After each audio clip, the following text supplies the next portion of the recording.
আসসালামু আলাইকুম। কুরবানি মোবারক। আরে ঈদ মোবারক। কুরবানি মোবারক।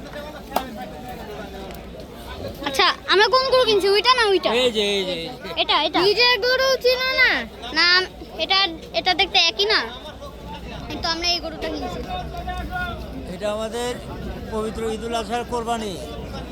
আল্লাহ কুরবানির আমাদের গরু। কোরবানি কবুল করুক। আমিন। পরিচয় করে দাও।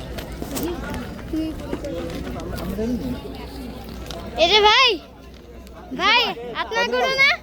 আপনার গরু না? আঙ্কেল আপনার গরু না? জি আমার। এই যে আমাদের ইউটিউব চ্যানেল আছে একটা, নিজেরা পরিচয় দেন। আমার বাড়ি পাবনা জেলা সাতিয়া থানা, আমার নাম ইয়াসিন। ওকে, আমরা ওনার গরু কিনলাম। আমরা ওনার গরু কিনলাম আজকে। আচ্ছা ঠিক আছে, একটু পরে গরু টাকে নেওয়া হবে, এর জন্য এখন ভিডিওটা অফ করলাম। আল্লাহ হাফেজ, আসসালামু আলাইকুম।